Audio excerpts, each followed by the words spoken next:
नमस्कार दोस्तों, आज के इस वीडियो में हम आप लोगों को यूपीएसएससी पेट, यूपी पुलिस आदि के महत्वपूर्ण जीएस के क्वेश्चन हल कराएंगे जो कि सभी परीक्षाओं में बहुत इंपॉर्टेंट रहने वाले हैं। तो सबसे पहले मोहनजोदड़ो का शाब्दिक अर्थ क्या है?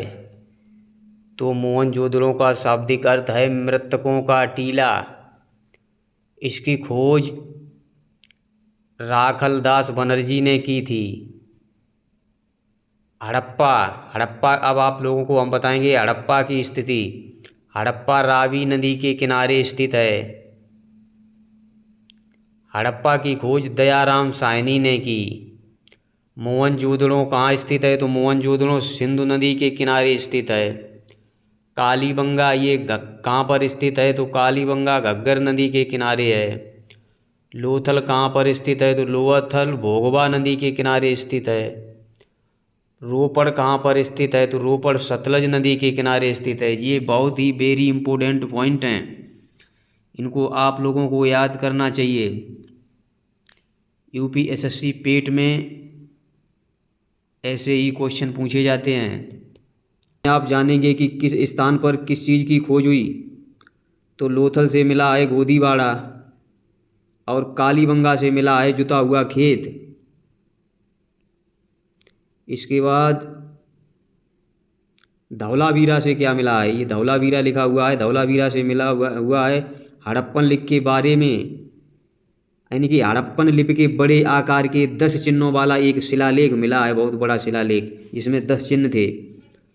इसके बाद बनावली से क्या मिला है? बनावली से पकी हुई मिट्टी की बनी हुई हल्की प्रतिकृति मिली है, हल्की प्रकृति। इसके बाद सिंधु सभ्यता की लिपि कैसी है? तो सिंधु सभ्यता की लिपि भाव चित्रात्मक है। ऐसे क्वेश्चन पूछ लिए जाते हैं कि सिंधु सभ्यता की लिपि क्या है? तो यह भाव चित्रात्मक है। और सिंधु सभ्यता की जो लिपि है ये कैसे लिखी जाती है? तो ये दाएं से बाईं ओर लिखी जाती है।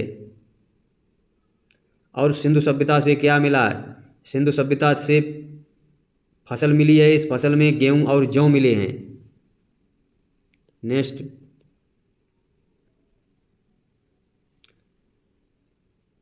इसमें आप जानेंगे कि सिंधु सभ्यता के लोग किसकी पूजा करते थे।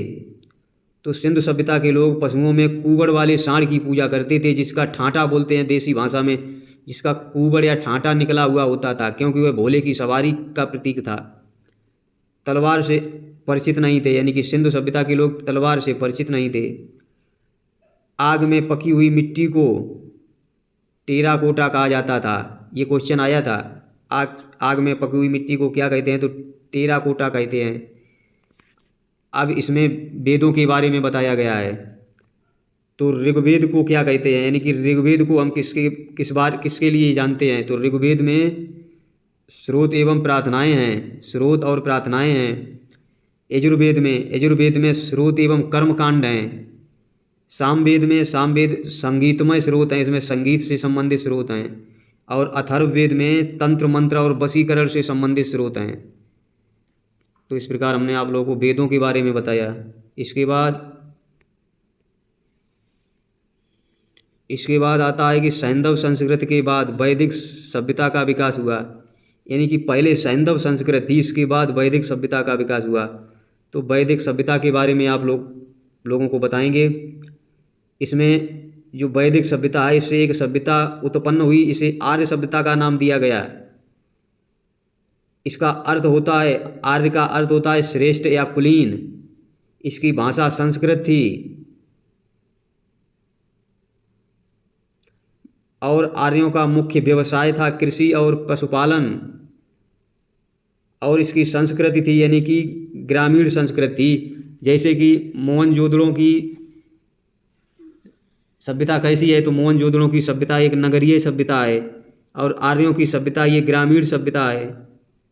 ऋग्वैदिक आर्य जो थे वो लोहे से परिचित नहीं थे, इसमें ये कहा गया है। अब आप लोगों को बता दें वैदिक साहित्य के बारे में। वैदिक साहित्य को क्या कहा जाता है? तो वैदिक साहित्य को श्रुति कहा जाता है। श्रुति का शाब्दिक अर्थ होता है सुनना। ये भी क्वेश्चन पूछा जाता है। इसके बाद ऋग्वेद के बारे में कुछ बताएंगे आप लोगों को। तो ऋग्वेद में मंडल कितने हैं? तो ऋग्वेद में 10 मंडल हैं। सूक्त कितने हैं? तो 1028 सूक्त हैं। ऋचाएँ कितनी हैं? तो 10,552 ऋचाएँ हैं। ऋग्वेद के 2 ब्राह्मण ग्रंथ कौन से हैं? तो ऋग्वेद के 2 ब्राह्मण ग्रंथ हैं, एतये तथा कौशितकी। ऋग्वेद के 3 मंडल में गायत्री मंत्र का उल्लेख है। क्वेश्चन पूछ लिया जाता है कि गायत्री मंत्र का उल्लेख किस मंडल में है? तो ऋग्वेद के 3 मंडल में है। इसके रचनाकार यानी कि गायत्री मंत्र के रचनाकार विश्वामित्र हैं। यह वेद गद और पद दोनों में है। यजुर्वेद के कर्म कांडों के यानी कि यजुर्वेद के कर्म कांडों को, अब आप लोगों को यजुर्वेद के बारे में बता रहे हैं, तो यजुर्वेद के कर्म कांडों को संपन्न कराने वाले व्यक्ति को अष्टवर्य या पुरोहित कहा जाता है।